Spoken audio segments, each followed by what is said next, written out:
hosts of Bankless Podcast, raising $35 million crypto venture fund. Hey, that's us, I think. What's this about? Yeah, so Ryan, you and I and our friend Ben Lakoff are starting Bankless Ventures. Bankless Nation, it is the first Friday of March. David, what time is it? Oh, Ryan, it's the ETHDenver version of the Bankless Friday weekly roll-up, where we cover the entire weekly news in crypto, and so much of that news is happening at ETHDenver. So much of the announcements that we're going to talk about are being announced at ETHDenver. So if you don't have coffee, grab it, because you're going to need it to get through this weekly roll-up. I definitely am. Okay, so you're in Denver right now. Yes. I am not, but the conference, per usual, as is tradition, the conference hasn't officially started though yet, has it? So it's different this year. The previous years at ETHDenver, it has been held in this venue called the Sports Castle, but we outgrew the Sports Castle by a wide margin last year. So we had to go to the the Denver Convention Center. So the official canonical ETHDenver event does start today, but so much has already happened already. There are so many side events. There was this interoperability conference that was Monday and Tuesday. There was WalletCon yesterday. So to say that ETHDenver hasn't started yet is missing like the forest for the trees, because so much of other events have already happened and have been ongoing all week. So ETHDenver week has definitely been a very big thing. Plus the hackathon has already been going on. So the canonical ETHDenver event starts today, but so much is already underway as well. That's because when people talk about ETHDenver, it's really a shelling point for getting a whole bunch of crypto people together. It is now, so yeah. What's the vibe? Like on the ground, what's the vibe? How are people? And by the way, we're recording this Thursday morning, but this goes out Friday. So the official ETHDenver event will have started by the time you guys are listening to this. But yeah, what are the vibes? Like how are people feeling? So it's very much more diverse in subject matter. Last year, ETHDenver, I think there was like 13 to 14,000 people that came, and the venue only held 7,000, so that was an issue. And last year was in February when the market was like just riding all-time highs. It was very close to highs. Yes. Okay. We haven't gotten official head counts yet, because it's really hard to get an official head count because there is no official head counter.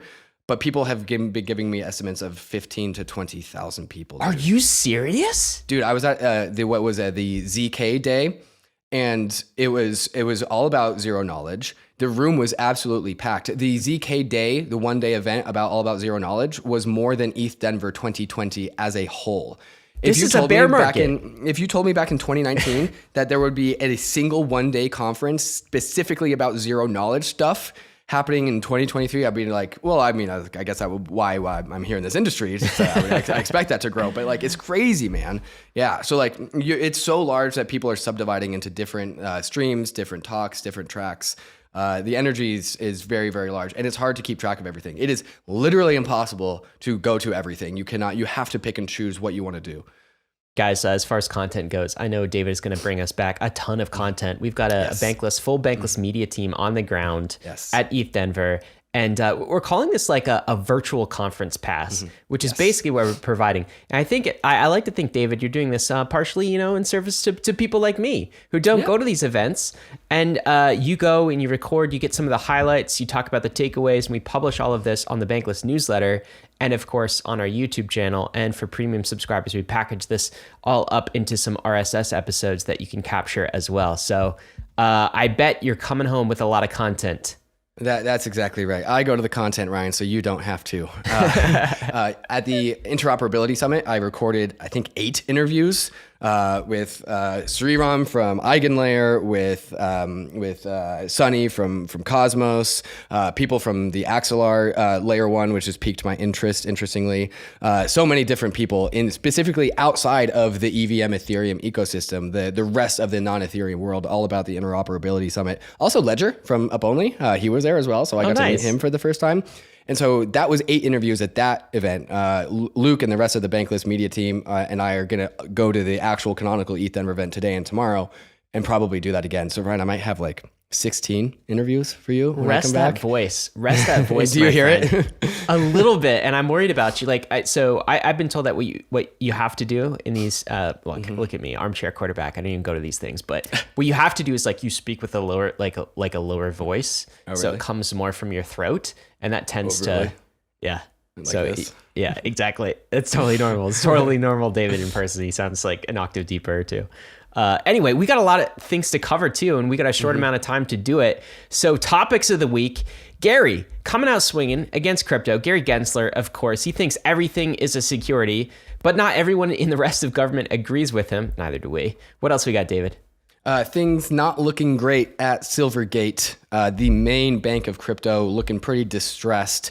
So we have to talk about that. And then the big news, which got announced yesterday, MetaMask, everyone's favorite wallet, has released an SDK to go with the Unity game engine, planting a very firm flag that gaming is going to be the next big wave of adoption, servicing 2.7 billion people. Robinhood released a mobile wallet, and I was actually able to try that out, so we got the details as well. But then there's already so many other announcements as well. DevCon gets announced in 2024. Account abstraction is live on the Ethereum layer 1, but I thought you needed a hard fork for that. We'll talk about that. Yuga Labs is doing ordinals. There's a lot to talk about. And Ryan, I have to go in literally under 90 minutes because I have a talk at Shelling Point. So we are going to race through this weekly roll-up. All right, let's burn through it. And before we do, we want to tell you about our friends and sponsors at RhinoFi. Respect the Rhino is what I say. This is a really cool interface on top of DeFi. There's all sorts of what David and I call money verbs that you can do here. You can trade, you can swap, you can invest. Pools, tell us a little bit about RhinoFi, David. RhinoFi is a multi-chain aggregator. So all of your different layer 2 opportunities are being put into the same interface. So whether you want to trade, whether you want to stake or pool or invest or access some vaults or whatnot, you can do this all on app.rhino.fi. This is built on StarkX technology. And so if you want to just have all of your cool DeFi layer 2 stuff all in one place, check it out. There's a link in the show notes. Again, app.rhino.fi. Guys, now is the time to go explore things while we're in the bear market and the build market, of course. So go check this out. This is just like banking interface 2.0. Like go look at your dumb old Wells Fargo. You want me and to then go look at this and tell me which one looks more fun. This looks way more fun. I hate my banking user interface. It hasn't changed in the past like 15 years. All right, let's get to markets. Speaking of new cool interfaces, again, all crypto interfaces are way better than all previous financial interfaces. What we're looking at, of course, is the KRAKEN charts, where we're going to look at the Bitcoin price starting the week at $23,300. Exactly flat on the week. Are you 0% serious? Up, 0% Exactly down. flat? Yeah, exactly flat. Or are you just doing that because you didn't want to look up the numbers, David? You're just, it's flat. It's flat. No, it's literally flat, Ryan. That's hilarious, man. Okay, how about ETH? Flat too? Flat-ish, starting the week at 1,600, ending the week at 1,625, up 1.5% on the week. I call 1.5% pretty flat. That's a bull run for ants. We're just noise. Who cares about this? How about the ratio? Well, I think you can do the math on that one. Even I can. We are up 1.5% at 0.0697. Well, thanks for making it clear. And thanks to KRAKEN for these fantastic charts that you can find at pro.kraken.com, because I'm a pro. I'm a trading pro, David. I don't know about you, but these charts make me feel like it. When I think Ryan Sean Adams, I think trading pro. I know you do. That's a meme that's real life too. Okay, global crypto market cap. Are we above $1 trillion? Above $1 trillion, $1.11 trillion in total crypto market cap. That's good news. Down 2% in the last week or so. Let's talk about a few stats going on in the crypto markets. I kind of skipped the Fed this week, David, because nothing's really going on in macro. At least this is what I feel like the state of macro is. There's a lot of doom and gloom types of things, like a lot of doomers out there. Yeah. And doomerism is in right now. Yeah, there are a few people who are predicting a glorious recovery, right? But I don't think anyone really knows. It could go one way or it could go the other. So it's really impossible to talk about this week. But I do know this. The bulls and the bears are in perfect balance right now. Yeah, that's why we're flat on the last couple of weeks. It's been flat. All I know is I zoom out whenever I don't know the answers in the short run and look at the long run. And the government is going to continue to print money. Crypto is going to continue to eat the banks. Eventually. And this is a decade-long bet. So who cares about the short run noise? Who cares about the week-to-week prices that we bring you every single week on the roll-up? It's all noise. It doesn't matter. But let's talk about crypto. David, let's talk Ethereum. It just had its highest month of earnings ever. We love talking about Ethereum. We love talking about its earnings. But I thought that this chart was really cool.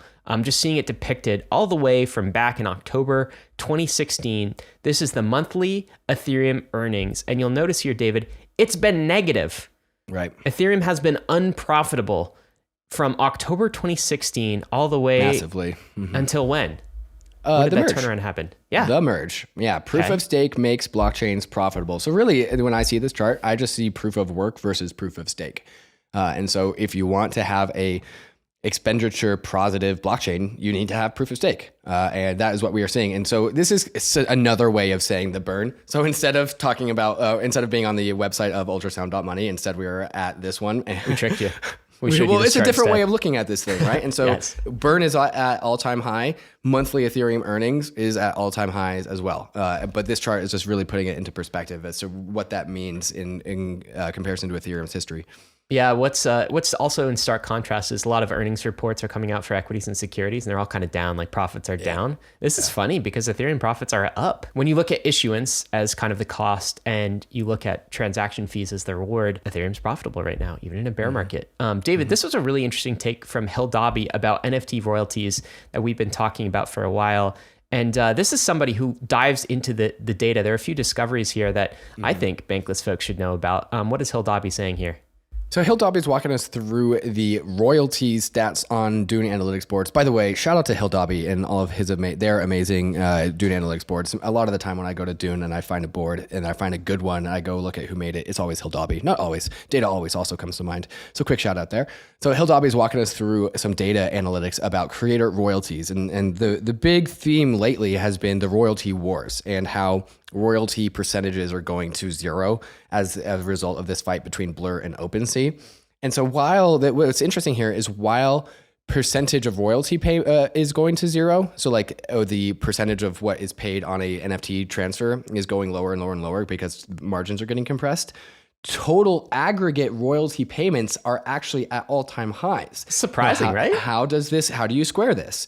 Well, it's because even though percentage on a per transaction basis is getting compressed, total volume is going up. So while royalties are getting compressed, total actual royalty payments are at all-time highs. And that is a result of competition between these two major NFT trading platforms. So an interesting alternative look at the royalty wars. Yeah, it's great news for creators. Royalty revenue is actually going up, which is cool to see. David, we got a lot more coming up. What's on tap? Gary, the Destroyer is absolutely unhinged. Right, we had the Bankless meetup yesterday, and Mike Selig was there.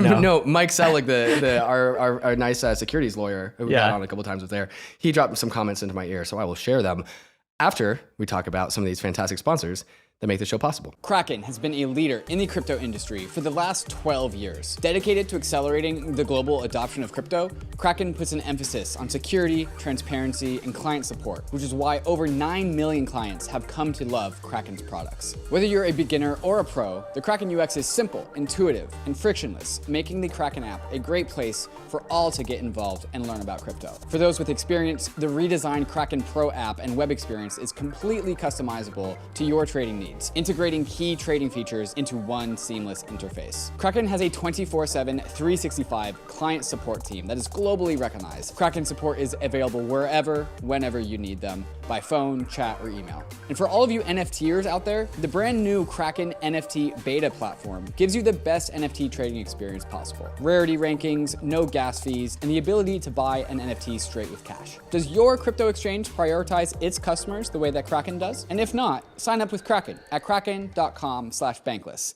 Learning about crypto is hard. Until now. Introducing MetaMask Learn, an open educational platform about crypto, Web3, self-custody, wallet management, and all the other topics needed to onboard people into this crazy world of crypto. MetaMask Learn is an interactive platform with each lesson offering a simulation for the task at hand, giving you actual practical experience for navigating Web3. The purpose of MetaMask Learn is to teach people the basics of self-custody and wallet security in a safe environment. And while MetaMask Learn always takes the time to define Web3 specific vocabulary, it is still a jargon-free experience for the crypto-curious user. Friendly, not scary. MetaMask Learn is available in 10 languages with more to be added soon, and it's meant to cater to a global Web3 audience. So, are you tired of having to explain crypto concepts to your friends? Go to learn.metamask.io and add MetaMask Learn to your guides to get onboarded into the world of Web3. Gary the Destroyer, he's on the attack. It seems like he's on a mission to destroy crypto. I don't know what's up with Gary, but what's he doing this week, David? Declaring everything a security. In the New York Magazine, he's made some statements which basically summarized as everything is a security except Bitcoin. Every company in crypto out there is in violation. Crypto is pointless, but blockchain is kind of neat. This is a summary from Alexander Grief, who finished it up. Hard to argue you're acting in good faith if you're admittedly trying to stamp out an entire industry. I saw another tweet. I can't remember who tweeted it, but it was basically like the meme of the Wright brothers discovered planes and flight, and every other plane after the Wright brothers is illegitimate. As in, like, Bitcoin is decentralized, but every single other chain after Bitcoin is not legitimate. Which is a big Bitcoin maxi exactly take. What it is. But it's like, is Gary a Bitcoin maxi, or what's he doing? He's acting like it. He's acting like a Bitcoin maxi regulator. And I'm not saying this to say that this is what Bitcoin maxis believe, but like, if you were someone who only wanted to like fence and protect Bitcoin and attack everything else, if that was your agenda, that would be Gary Gensler's agenda. I don't understand. So I was bored yesterday while you guys were at the party. So I went on a tear of a. Did you see this tweet thread from the Bankless account? We had the team dinner last night, and we were all like, well, "Guys, what's right up to? Who's doing this? Who's doing this?" So I was just in a parking lot somewhere. I was waiting for one of my kids to get done with something, and so I was just like going through all of the potential things that Gary might consider in the real world unregistered securities. Here's a Chili's gift card for $25 that you can buy in any local gas station. David, if the Paxos BUSD stablecoin is a security, I ask you, my friend, is a Chili's gift card also a security? That's a question I would pose to Gary Gensler. I'm going to say yes, it is. Okay, we got a security. Here's another example. Pokemon cards. Are they securities? 100% a security. Oh, profit? Profitable upside? Yeah. Efforts of others? Big time. Howie test. Big time. Yeah. Pokemon cards must be a security. Here is a sword. I think this is a Diablo sword. I don't know if this is Diablo 2. Diablo-y to me, yeah. King's sword, noble sword. An item drop in your favorite video game's got to be security, right? Yeah. Oh God, yeah. Do you have Chuck E. Cheese? Did you go to Chuck E. Cheese when you were a kid? These tokens. Not exactly. This looks like an ERC20 token to me. Well, why do you think we call them tokens? Yeah. They stole it from Chucky, and those are also securities. Classic cars that appreciate in value. Off, is that the effort of others? Well, somebody else built it. Well, Taylor Swift, she's got kind of a songwriting artist, a signed autograph. That's reputation of others. Yep. How about hotel points? Unregistered security or no? Yeah, well, I mean, the value of a hotel point has to be determined by how much that hotel wants to make those things valuable. And they can inflate that at any time? They can inflate those away. Change the value of it? What's the supply schedule of a hotel point?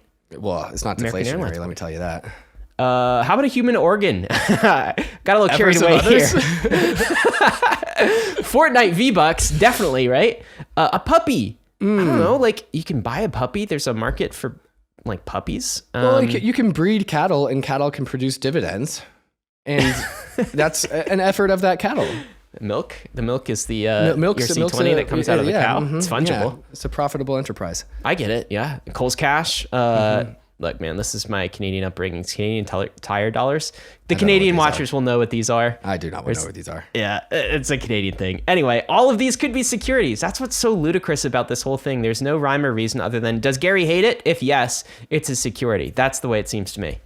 Yeah, and the point that we're making, like, rather than talking about specifically what Gary has said, is like, this is the implication of like, yes, everything other than Bitcoin and the Bitcoin blockchain is not decentralized and is totally a security.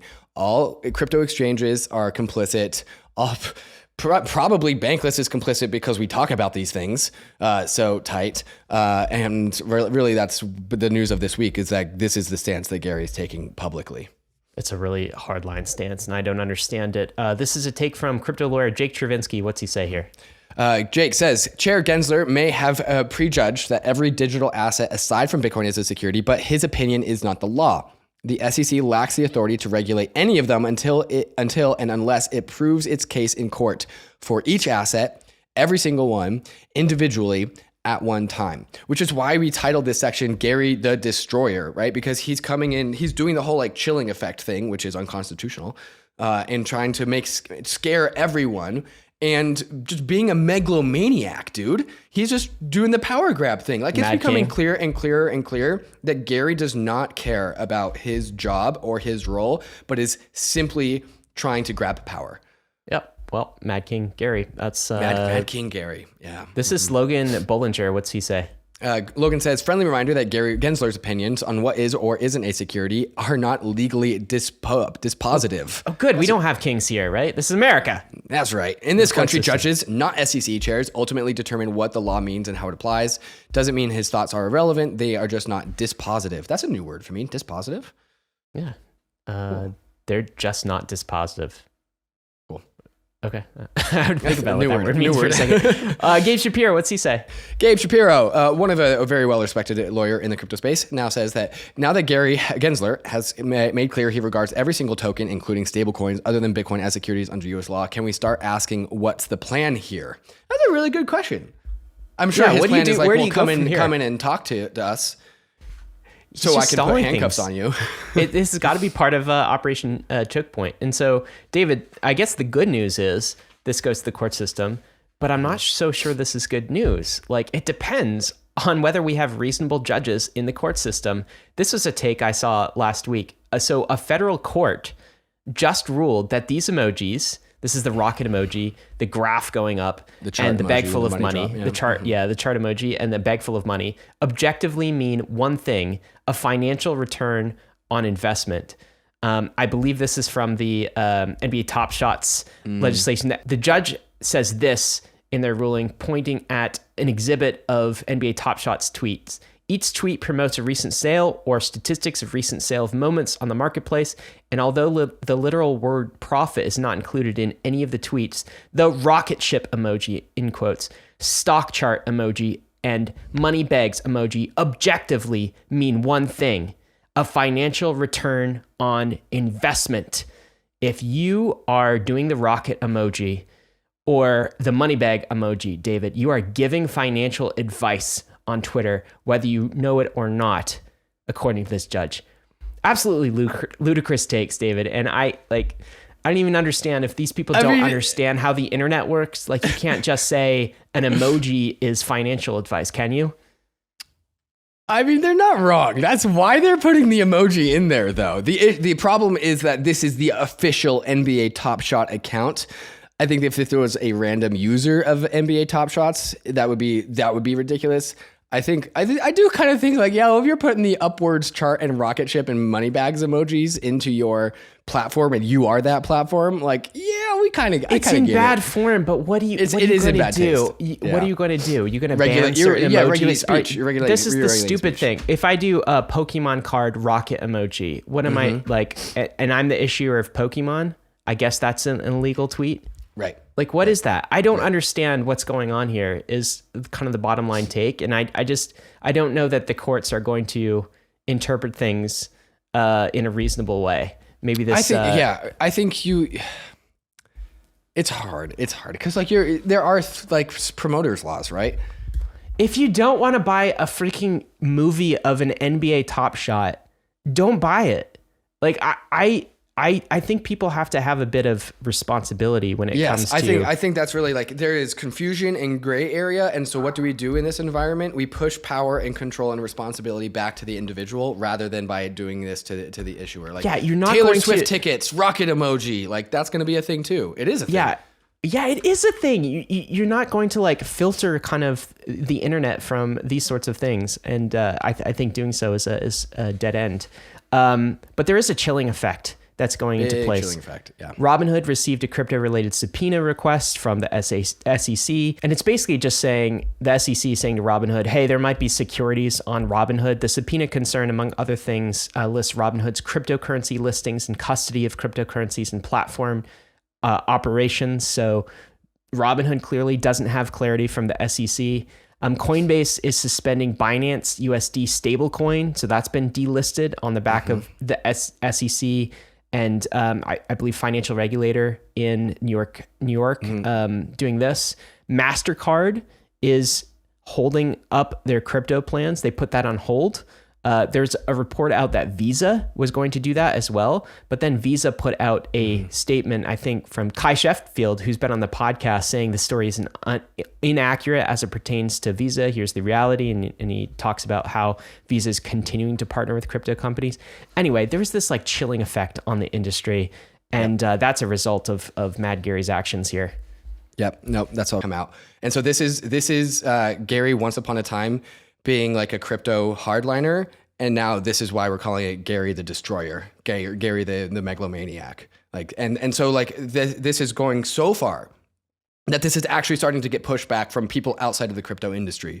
Yeah. And so this is news saying a new Congress body to come to hold a hearing on the regulatory attack on crypto. So they're starting finally to get pushback from Congress. So walk us through this news, Ryan, if you will. Yeah, Congress, David, is holding a digital asset subcommittee within the House Financial Services. They're scheduled to hold their first ever meeting on March 9th.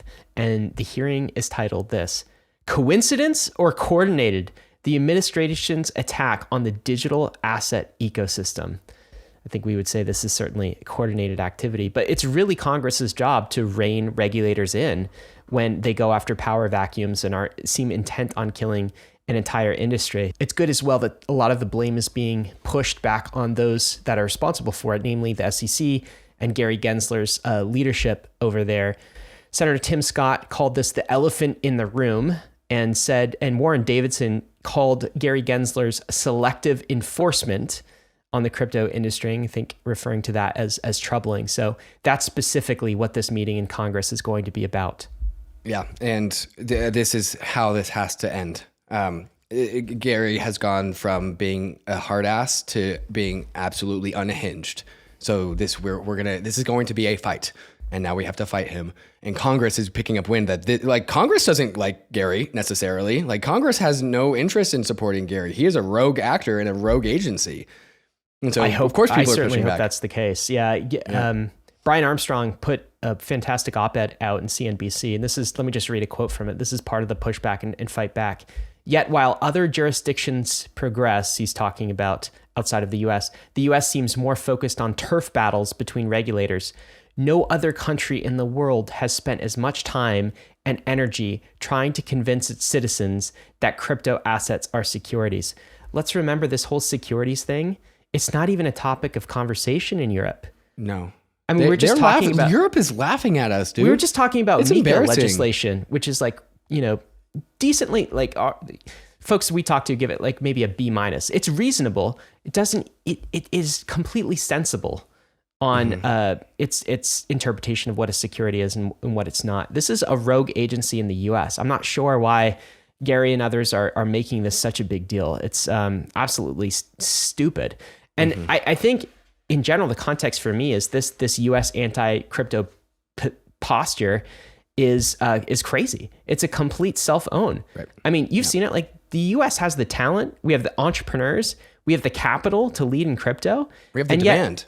And yet our regulators are saying to the builders, go build somewhere else. We don't want this here. I think America is forgetting that it has to compete. Right. It has to outbuild the rest of the world if it's going to stay competitive. And those in government just don't understand it. Yeah, this is like my worst favorite thing about humanity, about how like one bad person can fuck it up for billions of people. Yeah. And thanks, Gary. Certainly some of the class of 2022 scammers certainly gave him more fuel to be able to wage this war. Who doesn't care about Gary or anything that he has to say? All of these scammers of 2021 and 2022. They just they don't care about this at all. Yeah, I know. It's frustrating.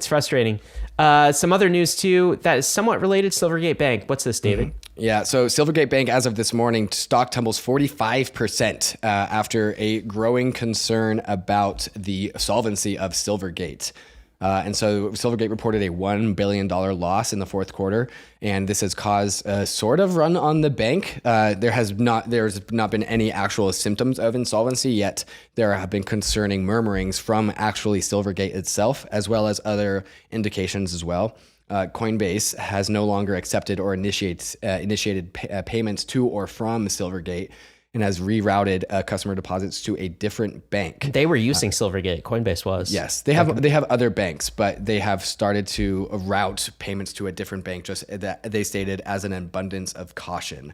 And so it was stated that Silvergate sold additional debt securities to repay debts this year. And they have said that further losses would mean that the bank would be less than well capitalized, is what they said. This is one part of this is like, okay, banks take risk. That's what they do. That's the part of their business model. Crypto is risky. There's not that many banks in the crypto industry. Therefore, the few banks that do serve crypto bear the general risk of kind of the entire industry. We all know what happened with the insolvencies of 2022. And so that has impacted a large amount of Silvergate's clients, which makes them unable to pay back their loans to Silvergate, which means Silvergate has to eat some losses. And then in addition to that, Operation Choke Point has really reduced the interest in investing in Silvergate or making Silvergate like a credit-worthy bank. And so all of this has like led up to this moment right now where like Silvergate stock tumbles 45%. Coinbase doesn't want to use Silvergate out of an abundance of caution. And so this is one part, like kind of a cell phone out of the crypto industry. Then like blown up because of Operation Choke Point, because of thanks Gary. They can't get banked anywhere else, basically. Yeah. And it's Gary. It's the entire administration that seems to be involved in Operation Choke Point, and the stock is certainly taking a tumble, as you mentioned, Silvergate stock as a result. Not great. The question is, where are crypto exchanges going to actually bank in the U.S.? Right. There's Operation Choke Point. This is not the banklessness that we want. This is the bad banklessness. This does not help liquidity inflows into crypto, and it cuts off a way for people to become more bankless. That's the bad news this week. The good news, though, David, is... Good news from here on out. Good news from here on out. All right, we got through the worst of it. MetaMask is now in the Unity store. David, do you know much about Unity, the gaming platform? Yeah, it's a very well adopted, very high profile game engine that many of your favorite games, if you are a gamer, is built off of. MetaMask has released an SDK for incorporating MetaMask into Unity. What does that mean? Web3 games. Asset-powered games, sign in with Ethereum in your Unity game, anything that you can think of that has to do with your private key on Ethereum into a Unity game engine. So like the topic of what that means is massive, but simply think of a more seamless injection of private keys into Unity games and all of the positive second-order effects that come with that. Did you know, David, there's 2.7 billion users and developers that use Unity for a game or a set of games? Do you think did you mean 2.7 billion users who are playing with securities inside of their games, Ryan? Oh God, I hope not. Don't tell Gary. Well, we'll just DDoS Gary, you know? Like, fuck him. 2.7 billion of us? With all of the gamers. I mean, like, Gary's like, everything's a security. It's like, well, all of the gamers are playing with unregistered securities, Gary. Go get them. A court case for every one by airdrop. one. I can't wait. Take all the 12-year-olds on, one by one. Enjoy that. This is the Unity asset store, David, and they have a whole section called decentralization here. That's where you see this. So if you scroll down, asset store. That doesn't mean crypto assets. That means like gaming assets, right? Yeah, like it's not a crypto asset, Gary. No. Don't worry. Or is it? Sorry, no. It's not. No. There are assets in the store, like gaming assets, like download SDKs. This package or whatever. Right? Yes. Because Unity is a. But I don't know. Maybe Gary's like, oh, I can regulate that. It's an asset. Did you say asset? Did you say asset? Pops Gary. No, this is a different type of asset. All right, it's a software asset. Anyway, Unity is a technology platform for gamers. I didn't realize how big it was. Holds about a 50% market share. The only other like next biggest gaming engine is the Unreal Engine, which and Pokemon Go, by the way, that is built with Unity. So can you imagine like MetaMask wallet inside of Pokemon Go to collect your Pokemon? Can you imagine that? I can imagine that. Yeah, I know you're a Pokemon Go player, aren't you? I haven't played in a while, but yes. Yeah. I mean, anyway, watch out for those Pokemon securities, but it's pretty cool. I think this is going to be huge. This is going to help bring crypto mainstream, and I think crypto has some work to do with the gaming community. Can we just say that? Like they don't like NFTs right now. This is that. They're digital collectibles. They're not NFTs though. It's a totally different thing. All right, what do we have coming up next? Coming up next, oh my gosh, so much. Robinhood Wallet is out. We got the deets. Scroll ZK EVM soon TM. Oasis, you like that one, Ryan? Oasis clawbacks money from a hacker to give back to its rightful owner, but was it the right thing to do? And DevCon is heading to Southeast Asia in 2024, which they didn't announce the specific city, so I don't have my flight yet, but I will soon.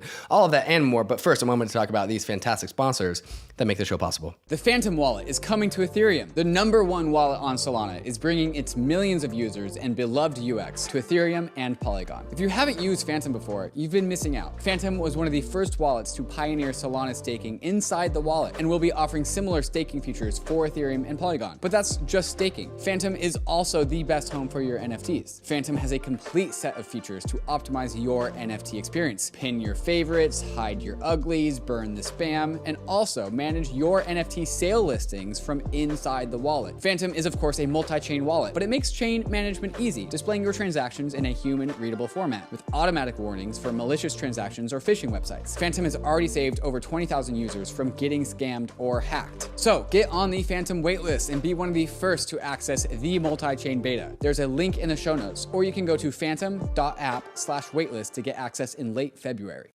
Hey Bankless Nation, if you're listening to this, it's because you're on the free Bankless RSS feed. Did you know that there's an ad-free version of Bankless that comes with the Bankless Premium subscription? No ads, just straight to the content. But that's just one of many things that a premium subscription gets you. There's also the Token Report, a monthly bullish, bearish, neutral report on the hottest tokens of the month. And the regular updates from the Token Report go into the Token Bible, your first stop shop for every token worth investigating in crypto. Bankless Premium also gets you a 30% discount to the Permissionless conference, which means it basically just pays for itself. There's also the airdrop guide to make sure you don't miss a drop in 2023, but really, the best part about Bankless Premium is hanging out with me, Ryan, and the rest of the Bankless team in the Inner Circle Discord, only for premium members. Want the alpha? Check out Ben the Analyst's DGen Pit, where you can ask him questions about the token report. Got a question?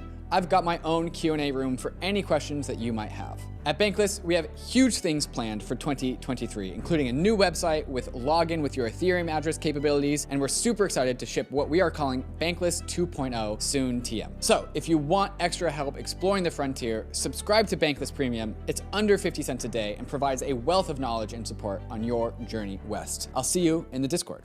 Robinhood has a non-custodial crypto wallet now. They said they were going to do it last summer. Now here it is. It's available on the iOS App Store. David, did you have a chance to download this and check it out? Can you give us the details? Yeah, amazingly, in the middle of ETHDenver, I did have a chance to actually download this. Okay, so here's the deal. It's an Ethereum-only wallet at the moment and Polygon.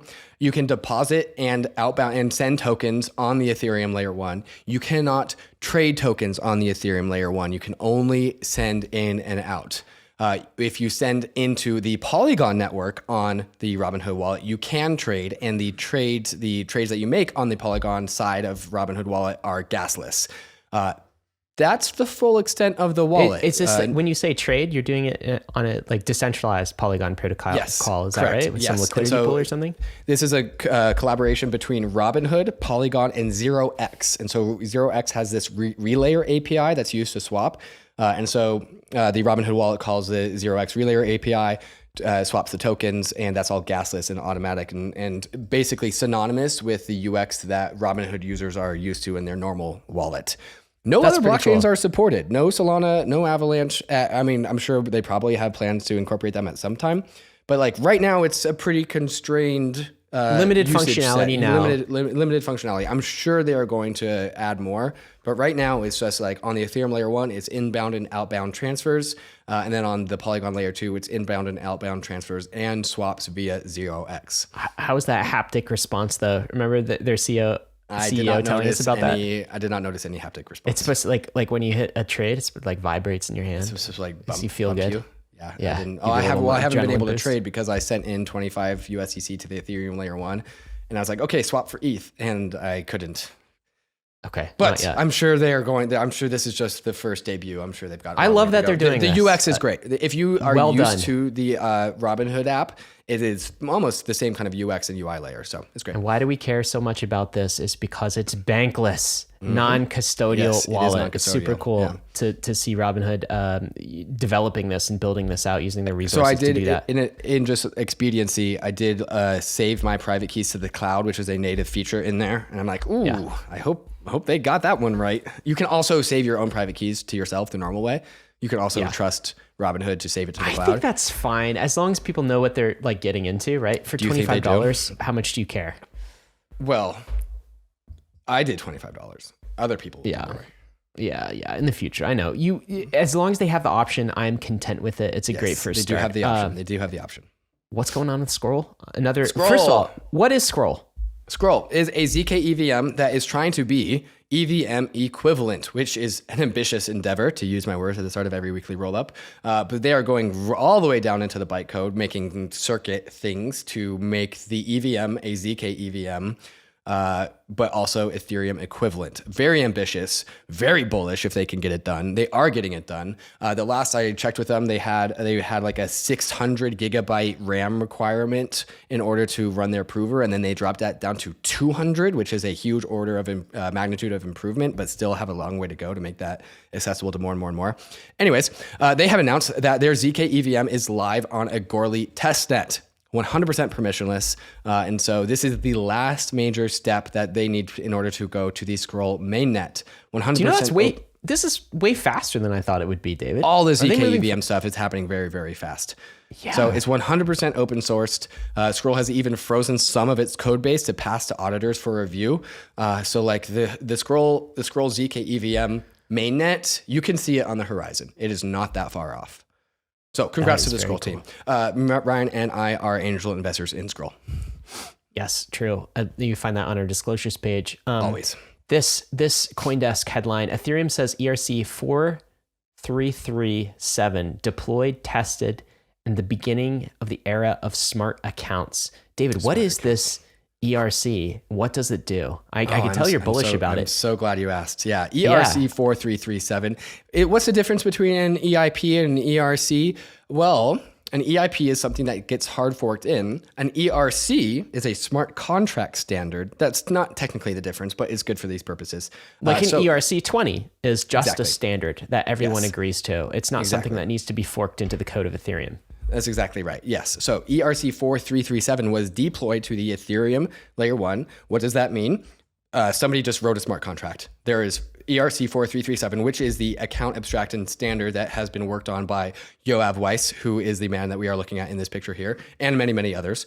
It is account abstraction inside of a smart contract. So typically the way that people have thought about account abstraction is needing to enable it at the protocol layer. Yeah, that's honestly, going into this, that's how I thought it was going to happen. It needed to be forked in. Yeah, so that is still the long-term conclusion, but in the meantime, we have ERC 4337 as a smart contract to enable account abstraction as a smart contract. And so you can start to do smart contract wallet level stuff, account abstraction level stuff on the Ethereum at layer 1 starting today. Instead of at the protocol native level, it's just a smart contract that you can use. But this has now been deployed. This caught a lot of people by surprise because I think you, Ryan and me, it was like, oh, you can do this through a smart contract? That's pretty cool. Yeah. And so smart contract wallet enabled capabilities is now on the Ethereum layer 1. And this really is just like a middle step between native support at the protocol level. But it can also hasten that because we can have more iteration, more development, more experimentation, and more innovation on the actual protocol standard that will eventually get incorporated into the Ethereum layer 1 at some future date and time. And the reason, by the way, guys, we're so excited about account abstraction is it enables a new era of smart contract wallets, which is basically like, if you think about the user experience of fintech, a mobile app like Venmo, for example, or Revolut in the UK and Europe, this enables that, right? Yes. Like many of our wallets right now, they do not have seamless user experience, right? You're signing transactions, you have no idea what you're signing. Smart contract wallets will smooth all of that out, make it incredibly easy to use. This is a big UX upgrade in the future, and this is the infrastructure for that UX upgrade. The metaphor that I've used to explain this is that all of your wallets, your MetaMask, your Ledger, anything with it's called an externally owned account, anything with a private key, that is a Bitcoin of a wallet, a Bitcoin version of a wallet. It's not programmable and simple and not programmable. Account abstraction, smart contract wallets, like kind of a hard word to understand. It's the Ethereum of wallets. It's a wallet with a chip in it. You can program your wallet to do anything, and that is how we get over a lot of UX and UI hurdles. Yeah, it's like people have coffee mugs, but there's an Ember mug which has a chip in it, which you can heat at any time. That is the equivalent. It has a chip in it. I don't know about that metaphor. That was a stretch. That's not the metaphor I think my metaphor is a little bit better. Not a sponsor of the podcast. But I'm a fan. Bored Apes. They are doing things on the Bitcoin blockchain. What are they up to? Yeah, Yuga Labs. So not Bored Apes. Bored Apes' parent, Yuga Labs. People know the Bored Apes, but Yuga Labs is the software company behind Bored Apes. Said Monday it's planning to release an NFT collection minted on the Ordinals protocol. The 12-fold collection will feature 300 generative art NFTs created by Yuga Labs and placed on a 12 by 12 grid, which serves as a visual allegory for the cartography of data on the Bitcoin blockchain. It will include 3D elements as well as hand-drawn features. Interesting, kind of divergent from what Yuga Labs typically does. This new collection does not come with any extended utility or has any affiliation with the current Ethereum-based collections out of Yuga Labs. Cool. I mean, this is what we're looking for out of Ordinals, is adoption by players who are here for the long term. And this is what Bitcoin usage, needs. Ryan, we talked about Ordinals usage being up for a month straight. Ordinals demand is down for 2 weeks straight. But yeah, I mean, there was a hype mania. It hit a peak. It could hit a trough and go back up. But we are down 2 weeks in a row on ordinal usage. Yeah, this is good for Bitcoin, whether Bitcoin maximalists know it or not. They need block space demand in the future, and this helps with that. David, there was a bit of a controversy in DeFi circles last week as well. Oasis exploited its own wallet software to seize crypto stolen in the Wormhole hack. That is the title of this article. Can you tell us what happened? Yeah, so Oasis.app, it's a DeFi app. It seized assets, it clawed back assets related to the $140 million exploit of the Wormhole bridge, if you remember that one last year, and then returned them to the authorized third party, Ryan, after being ordered by a court to do so. So a DeFi app was ordered by a court to seize assets that were stolen to return them to the rightful owner. Who was that rightful owner, by the way? That was Jump Capital. So the money got sent back. Our favorite people got sent back. Sorry to all the good people at Jump, but you guys have done not some great things. And I'm not afraid to admit that, and neither should you. Anyways, so Oasis.app clawed back assets that were stolen from the Wormhole bridge that were Jump's assets, gave them back to Jump after being ordered by a court. So the instance is cool. We stole money back from a hacker and gave it back to the rightful owner. But what precedent does this set? What are your thoughts on this, Ryan? Well, first of all, it's a surprise. Shouldn't Oasis not be able to do that? I think that's the first thing. If it's truly decentralized, then the makers of the protocol or the application shouldn't have the ability to go claw back funds, to go reach into a multi-sig or into a smart contract and take those funds out. So can you talk about that side of the story? Because what we always say is it's not don't be evil, it's can't be evil. There is no ability to change an immutable code. But what happened in this case? Yeah, so the contracts for Oasis were upgradable, which meant there was a hole for Oasis to upgrade their contracts to get that money back.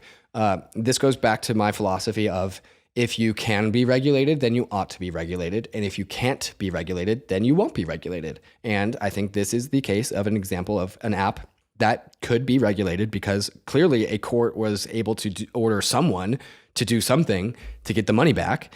And that puts Oasis in the category of can be regulated. Now, if they want to not be regulated, they shouldn't have upgradable smart contracts. I feel like that's a pretty safe claim to make. However, I do understand the utility of having upgradable smart contracts because you can, prevent from exploits. You can protect your software. You can protect your users. Plenty of reasons to have upgradable smart contracts. But this is the tug of war, the push and pull between decentralization and centralization. What does decentralization get us? Immutable money, which is great. Also comes with the costs. And so this is just an example of where those two ends meet. Yeah, I think it's a reminder that there are many DeFi protocols and even layer twos and other things that you think are maximally decentralized and immutable that still have these upgrade hatches. And so we should be conscious of that. Now, for many of these protocols, they are temporary. But that temporary period of time could be months. It could also be years. So people should be conscious of that. It's also people are pretty upset with the Oasis Labs developers saying that it sets a bad precedent. One thing I would say, though, is put yourself in the shoes of an Oasis developer. You have this escape hatch. And by the way, this wasn't here's an important point. This wasn't, as I understand it, David, an intentional escape hatch. There's actually a bug, a flaw in the way that the code was written that the Oasis Labs devs happen to know about. Anyway, they received this court order, and it's just like, well, you have the ability to withdraw the funds, and if you don't do it, you're going to get in trouble with the authorities. Metaphorically, go to jail if you don't do this, right? Yeah. It would be so much simpler if you could just be like, we can't do it. Right. There's no ability. There is no access point for us to withdraw this, and that is maximally decentralized, so you're not put in the place where you have to make that decision. But as far as like morally, ethically, should they have resisted and gone off to prison? And I mean, the money was stolen, right? So I'm not very upset at the Oasis devs for this. We just don't know what happened behind the scenes. The calculus is simple. Hey, your app has stolen money in it. Give it back or go to jail. I'm like, well, personally, I'm like, okay, I'll live to fight another day. Exactly. I'll give the money to the right person and I won't go to jail. That's a win-win. And then maybe burn the private keys later, right? Yep.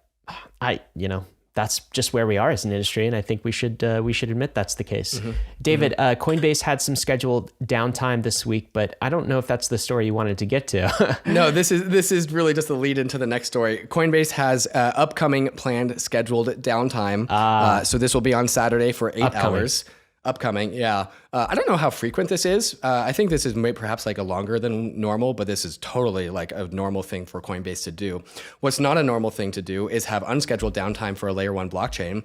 Solana had 19 hours and 20 minutes of downtime. The Solana Foundation said is still investigating why the network went down. During the outage, the network, the users could not process transactions, including NFT and DeFi trading. And so I was asking some of the analysts who pay attention to Solana DeFi on the Bankless team. By the way, the analysts on the Bankless team pay attention to much more things beyond the Ethereum-centric nature of you and me, Ryan. And so I was asking them, like, hey, so did this like impact any like DeFi apps? Did anyone get liquidated when they shouldn't have? Like, what happened? And they were like, well, there's not much TVL left in Solana DeFi. Really? Yeah. I guess now it's more soul-based. It's NFT. It's kind of cultural. I guess it's more. It's become more that and less DeFi. Yeah, and it's like we said this, Ryan. The last time Solana went down, it was a good while ago. It was 6-9 months ago. The last time Solana went down, but like, man, you really not need to start building up Lindy, and you have to reset the Lindy clock now. Your chain went down for 19 hours. Imagine if the world of finance was built on this. Like the whole point of crypto is to have 24/7, 365 immutable smart contracts and DeFi services. If your layer 1 chain goes down, you get to, that gives certain people power and other people not have power, because some people can process transactions when other people can't, and they will be able to have God mode over DeFi, over all DeFi on Solana in that one moment of time while that network is down, and that you can't do that. And so we have to set the Lindy clock back on Solana once again. And so like it's... Yeah, I know, but it's going to sound like we're kind of over like Solana bashing, but like I just this is so important. I totally believe that certain things disqualify you from the race of layer 1, right? Mm-hmm. And you frequent downtime, long periods of downtime, or you have to do an offline coordination to kind of restore. It's one of those things. So I know Solana, the community is working hard on this and building, and we wish them the best for this. But this has to be fixed during this bear market. You need to start building Lindy. Every time you reset it, you go back so far. Yes, like the Lindy is at 0. Like even non-Ethereum chains have better Lindy than Solana. Not to harp on Solana too much, but apparently the Solana stores in New York City and Miami are also closing as well. So sign of these bearish times, I suppose. Mm-hmm.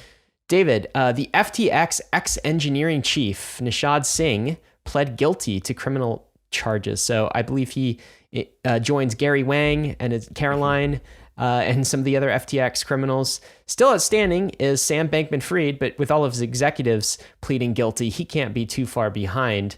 Is there anything else you want to add to this story?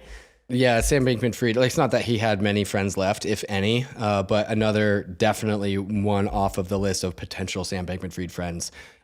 This guy, I'm assuming, is going to work with the authorities to settle his case in a favorable way possible, which is not going to help Sam Bankman-Fried.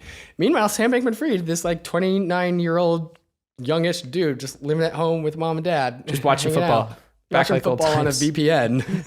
Jeez, after stealing $15 billion. Yep. Strange. David, this is the DevCon news. Tell us about it. DevCon 7 has been announced, coming to Southeast Asia in 2024. No specific time, no specific place other than Southeast Asia, very large place. But keep your calendars open for 2024. For 2024? to go to Southeast Asia if you're interested in DevCon. Yeah. Are they doing these every 2 years now, or is there every 18 months? Because the last one was in 2022, right? In Bogota? Yes, that was 2022 in Bogota in October. So I've talked to Joseph Schweitzer about this. There's no hard and fast rule for what they're doing. Dev Connect is the smaller sister event to DevCon, and they are the EF has committed to doing Dev Connect not every single year, on a reoccurring basis. And so I think the vibe here is that Dev Connect and DevCon are like this binary star system that rotate around each other, to use a metaphor, with one star being bigger than the other, DevCon being the big star, Dev Connect being the small star. This is just how my brain And one works. of them has a faster orbit, right? Which is Dev. No, Dev I think every 9 months is like one every 9 months you get the Dev Connect, which is the smaller one, and then 9 months later you get the DevCon, which is the big one. Hey, that's cool. Southeast Asia, always interesting places that they host. I guess I haven't gone to Asia yet, Ryan. This is going to be my first trip to Asia. Oh, there you go. Get ready. Book 2024. So you're available. 2024. David, this is some Bankless news, and this is under our raises section. I'll read the headline. Hosts of Bankless podcast raising $35 million crypto venture fund. Hey, that's us, I think. What's this about? Yeah. So Ryan, you and I and our friend Ben Lakoff are starting Bankless Ventures. We are still pretty early in this process, but we are starting up a venture capital firm. Why are we doing this? Well, as people who listen to the Bankless podcast know, Ryan and I do a bunch of angel investing. We also do a bunch of advisory work, and we enjoy supporting founders who are helping explore the frontier of crypto and the frontier of what it means to go bankless. And so all we're really doing is now we are putting all of that effort that we're already doing into a structure that we are now calling Bankless Ventures. And so I think this conversation really got started, Ryan. We were like, hey man, we're doing a lot of angel investing. Like, we should hire an analyst. We should help make this process easier for us. It's a lot of work. Yeah. So then when the conversation continues, like, well, that just starts to look like a VC firm. So really important point of emphasis. We're already doing basically everything that it takes to do a VC firm, private market investing, angel investing, advisory work. And now we are putting that inside of a structure. The only thing that's really new here is now we're doing that with outside capital for LPs. And so that is kind of that's the thought process behind this. Nothing changes with respect to our schedule. Still coming at you with all the content that we always have. And of course, our disclosures are always updated. So if you want to get a feel for the types of angel investments we have been doing and the types of things that we'll be doing in the fund itself, you can head on over to bankless.com/disclosures. Click the link there, and you'll see all of these things. And the reason why they honestly need to be organized in some sort of a different structure. But David, I don't know if I'd trust a guy in this kind of a jacket here, and it looks kind of like a crypto rebel here. If I'd give this guy my money. Was this taken last night? That was at the Bankless meetup. Yeah. And the first question that everyone probably asks is all right, how does Bankless Ventures affect the media side of things? And the very big and easy answer is that it just doesn't change anything at all, and intentionally so. When we first thought about doing Bankless Ventures, our first exploration was a long conversation with lawyers. It was like, what would we have to change on the media side of things to do Bankless Ventures? Because we don't want to change anything on the media side of things. We want to preserve media to the maximum degree. And so after that conversation with lawyers, because we have literally the industry's best disclosures, we also never do any paid content ever on principle. And we already have an editorial policy that makes all of our personal angel investments not impact our content decisions. We just learned that everything that we are already doing on the media side of things doesn't impact ventures, and ventures doesn't impact media. And so when we have been chatting with potential LPs at the very beginning of these chats, we make a very firm statement that at the very beginning of our call that Bankless Media in no way will support Bankless Ventures. If any portfolio company wants to come on the podcast, and we've gotten plenty of questions or like requests from our portfolio companies to come on the podcast before, they will always have to do it the old-fashioned way, which is by building something worthy of covering and sufficiently interesting to the Bankless audience. And with the investment funds that's flowing into crypto all over the place, of course, crypto is always hiring. You can check out the latest jobs on the Bankless jobs board. That's bankless.pallet.com/jobs. Uniswap Labs needs a senior software engineer. Bankless is hiring some writers, analysts, social growth leads. Consensus wants a director of engineering. There's still that Adidas role. A global head of Web3 strategy and planning. Whole bunch more. Go over to the jobs board and check that out. That's bankless.pallet.com/jobs. David, what do we got coming up next? Coming up next, we got the questions from the nation. We got some good ones, as well as what Ryan and I are excited about, as well as the takes of the week. So don't go anywhere. We're going to get to all of that and more right after we talk to some of these fantastic sponsors that make the show possible. ARBITRUM 1 is pioneering the world of secure Ethereum scalability and is continuing to accelerate the Web3 landscape. Hundreds of projects have already deployed on ARBITRUM 1, producing flourishing DeFi and NFT ecosystems. With the recent addition of ARBITRUM Nova, gaming and social dApps like Reddit are also now calling ARBITRUM home. Both ARBITRUM 1 and Nova leverage the security and decentralization of Ethereum and provide a builder experience that's intuitive, familiar, and fully EVM compatible. On Arbitrum, both builders and users will experience faster transaction speeds with significantly lower gas fees. With Arbitrum's recent migration to Arbitrum Nitro, it's also now 10 times faster than before. Visit arbitrum.io, where you can join the community, dive into the developer docs, bridge your assets, and start building your first dApp. With Arbitrum, experience Web3 development the way it was meant to be: secure, fast, cheap, and friction-free. How many total airdrops have you gotten? This last bull market had a ton of them. Did you get them all? Maybe you missed one. So here's what you should do. Go to EARNIFI and plug in your Ethereum wallet, and EARNIFI will tell you if you have any unclaimed airdrops that you can get. And it also does POAPs and mintable NFTs. Any kind of money that your wallet can claim, EARNIFI will tell you about it. And you should probably do it now, because some airdrops expire. And if you sign up for EARNIFI, they'll email you anytime one of your wallets has a new airdrop for it, to make sure that you never lose an airdrop ever again. You can also upgrade to EARNIFI Premium to unlock access to airdrops that are beyond the basics and are able to set reminders for more wallets. And for just under $21 a month, it probably pays for itself with just one airdrop. So plug in your wallets at EARNIFI and see what you get. That's EARNI.FI.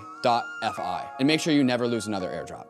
Got some questions of the week for you. The first from the Bankless Nation Discord. Simon Bruce, 1974 here, saying, using Base as an example, if a chain is built on the OP stack, that's the Optimism stack, does it still require a bridge to move assets to another chain built on the Optimism stack or Optimism? Or is it as simple as sending the asset as a normal transaction? That's the question. What say you, David? The answer is yes and no. Right now, the answer is yes. The idea about the OP stack is in the future, that answer will be no.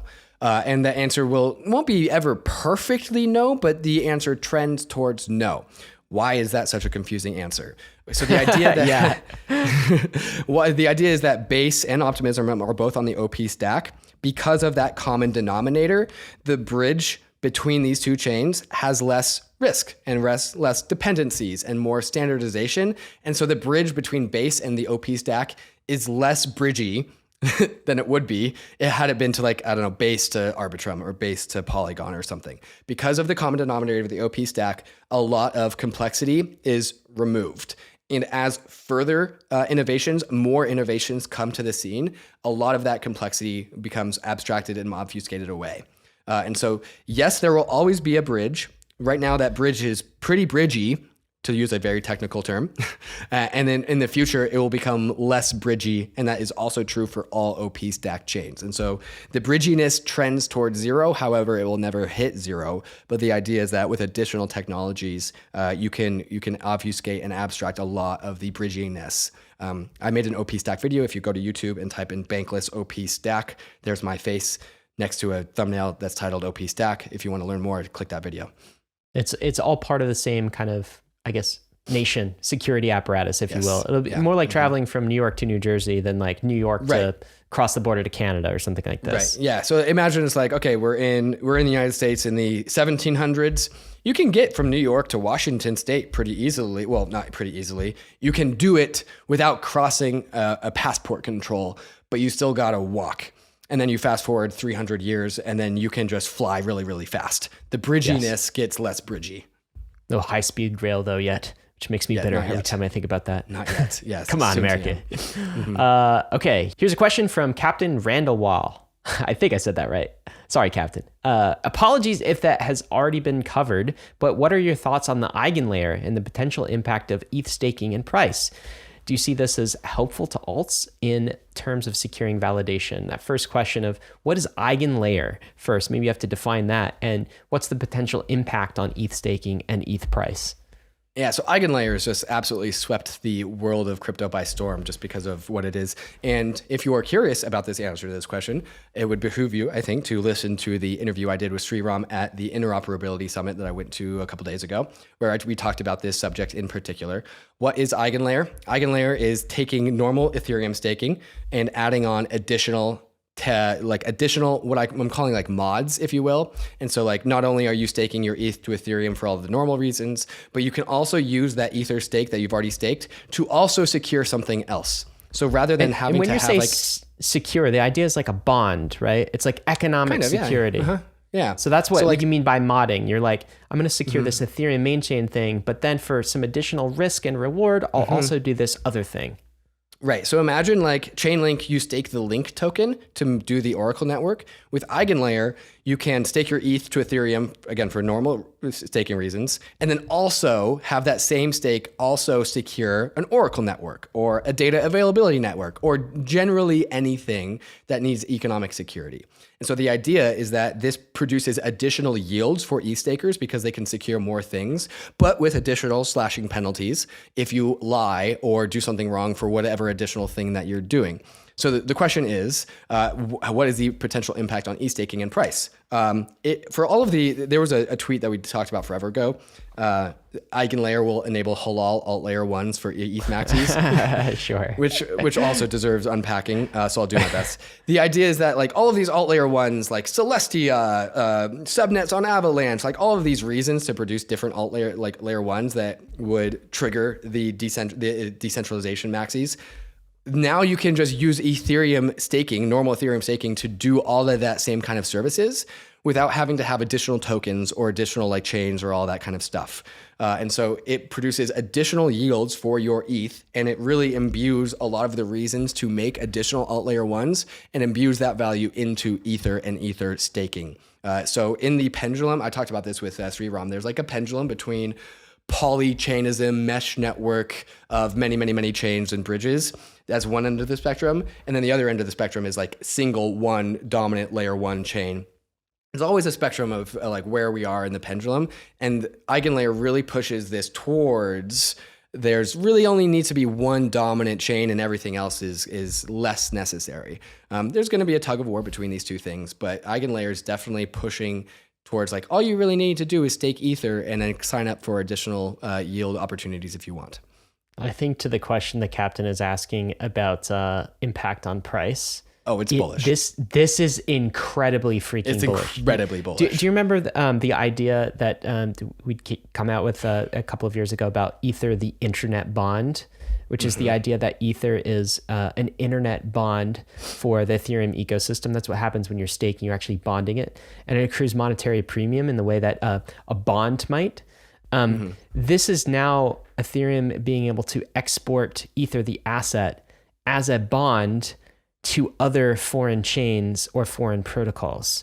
And that is incredibly powerful because these kinds of monetary premium games, like bonding type games, are all power law games, right? So why would you bond with some other chain's native asset when that is far less liquid and far more volatile than Ether, the internet bond? So this is like if Eigenlayer really picks up, and that's still an if, right? We don't know for sure. But if it picks up, it is incredibly bullish for Ether, the asset, as that the meme that we predicted a couple of years ago as the internet bond. Ether, the asset, really becomes a bond for securing things economically on the internet. And wow, that is a powerful place to be. So that is why this technology is not just bullish for more chains, more experiments, more scalability, more expansion, but it's also incredibly bullish for Ether, the asset. And I don't even think we've come up with a model for that yet. Yeah, the most bullish way to articulate this is that go to CoinGecko, filter out all tokens and only do layer 1 chains. And as you go down the market cap stack, think of like all of those things, those special purposes, things that those chains do. And EigenLayer allows Ethereum to eat all of them. That's like the most bullish articulation about what EigenLayer does. Yep. It's definitely possible. Crazy, right? Yeah. All right, some takes this week. This one from Ann Olson. That's ANE.ETH. May 2016, Ethereum launches on Coinbase. May 2023, Coinbase launches on Ethereum. My, how things change. This, to me, is a perfect... That deserves so much more likes. This is well, look at me. I didn't even give it a like. There you go. This is the perfect articulation of the protocol sync thesis, I think, which is... Yes, it does. Yes. Yes. The most credible, neutral technologies sink to the bottom of the stack and become the basis and the foundation for everything else. Coinbase was started before Ethereum, and yet now it's building on top of Ethereum. Mm-hmm. That's incredible to me. And perfect articulation of what we've been talking about. When did we develop the protocol sync thesis? That was like 2019, I think. So 4 years ahead of it. I'm pretty sure this was one of the main articulations. You said like eventually Coinbase will build its own chain. Yeah, and it will use its own chain to produce its products and services. That was a prediction that you. I had no idea at the time. We had no idea it would be on a layer 2. The concept of layer 2 wasn't really. Didn't even matter. That is an aside detail. The idea is that protocols slip under banks, and that was always the articulation. And so like this is what it means to be a thesis-driven media company. Man, yeah. Sometimes we get things right, Ryan. Sometimes we do. Here's something else I think we'll get right, David. This is my tweet. Why don't you read it? Ryan Sean Adams says, the secret to success in any bear market: 1, learn; 2, build; 3, accumulate. That's it. Walk us through this, Ryan. Yeah, I think that's really your job in the bear market. You're listening, so this is a bear market for you. And you got to do those 3 things: learn, build, and accumulate. Number 1, learn. Find people that are smarter than you in this space. Tune into informational resources that are trusted, that are long-term oriented, that have ideas and theses, and back those things up with research rather than kind of the pump and dumps. Use as many DeFi protocols as you can. Travel in a pack, in a community rather than alone. You'll learn faster that way. Join chats, join discords, follow people on crypto that you respect and want to learn from. That is what learn means. And you have tons of time to do that during the bear market. Secondly, build. This is applying your talents, your skills, whether you're a podcaster, maybe start a podcast or come on a podcast. If you're a writer, write something. If you're an artist, create art. If you're a musician, do music, experiment with NFTs. If you're an engineer, my God, there's so much you can do with that skill set. If you're a front-end designer, if you're an organizer, you can organize things, you can govern things. There's so much that you can do by applying your talents in this crypto space. I know, David, that's very much what you did when you kind of entered in that 2017, 2018 era. It's like you're really good at communication and talking about narratives. And so you did these things. And that progressed from kind of part-time type work to it became your full-time gig. There's a massive opportunity to build. So much needs building, and so much is getting created right now, and you have the opportunity to be on the ground floor. And then third, don't forget to accumulate. Don't forget to buy. This is important. Don't forget to buy the assets that are going to appreciate if your ideas around learning and kind of the building phase are successful. You have an opportunity to get a piece of, I'll call this equity, not in the Gary Gensler security equity line of thinking, but more in the upside of this entire industry. Sometimes, David, I see people that they've been in crypto, they've done incredible things, they know all sorts of things about it, and they've built it, but they've made the mistake of not accumulating along the way, right? So they don't get to share with the rest of the community in that upside. Make sure you don't become one of those people. So whether that means dollar cost averaging in, again, don't risk more than you can afford to lose, but the percentage will vary depending on who you are, your stage of life, your risk tolerance, all of these things, or lump sum. I mean, now is the time. It's still a bear market. Now is the time to accumulate. You don't want to accumulate during the top of the next Pico bull run. You want to accumulate now. So that's it. Like anybody else who's selling you other things of like 10 secrets to getting rich on crypto in like 90 days, it's just, that's all garbage. Only 3 things you need to do. This is proven. This is tested. Everybody who's doing well in crypto that we know, David, has done these 3 things: learn, build, and accumulate. And the last thing I'll say is these things are all on you. It's stuff you have to go. You're not going to get spoon-fed this stuff. You have to go pick up, take some responsibility on yourself and do it your own. There you go. This turned into, RSA dad talk, but I love look, it. It's so important. It's so important. And you have time right now. You're listening. You're here. You can go do these things. Don't wait. Right. And I'll just add, this isn't necessarily easy to do these things, but it's also not necessarily hard either. And it is fun. And it is fun to do it along the way. And so like, it's just a very simple roadmap. Don't overthink it. And make sure you have fun along the way. There you go. That's what David always reminds me of, to have fun along the way. This looks fun. I'm sorry I missed it. What are we looking at, David? Yeah, so we had the first ever Bankless Nation meetup. The Bankless Nation manifested in real life. Sometimes network states of what this is certainly becoming, Ryan, had it manifested in real life at a brewery. Man, it was awesome, Ryan. Yeah. It was also packed. Look how many people there are. There was like over 150 people incredible. There. Yeah, it was the energy. So what's the vibe? Great. How's the Bankless community doing? How's everyone doing? It was so many different people from so many different walks of life that all had like different reasons for like why they like Bankless and why they listen. And so like there were people from Asia talking about like people from Korea talking about, hey, like I do a lot of translations of Bankless content into other podcasts and other newsletters. The Bankless Brazil guys were there. Bankless Brazil has more events than you are, dude. Oh man, that's amazing. They're there every single time. Anthony Cesano was there. Yeah, we had a ton of previous guests. We had the Alfalfa boys, my friends from San Diego. It was just a really cool time. I realized like halfway through, I was like, oh yeah, there's a microphone and a stage. I'm not used to going on a microphone alone, but like I gotta say something. So I hopped on stage and just say thanks everyone for coming. So yeah, thanks to everyone for coming. And then I kind of told the story of like, yeah, Ryan and I just started the podcast and newsletter with the intention of making content. But then we hired a few people, and then we hired a few more, and then I said like, hey, if you're from HQ, everyone raise your hand, and then introduced the HQ one by one.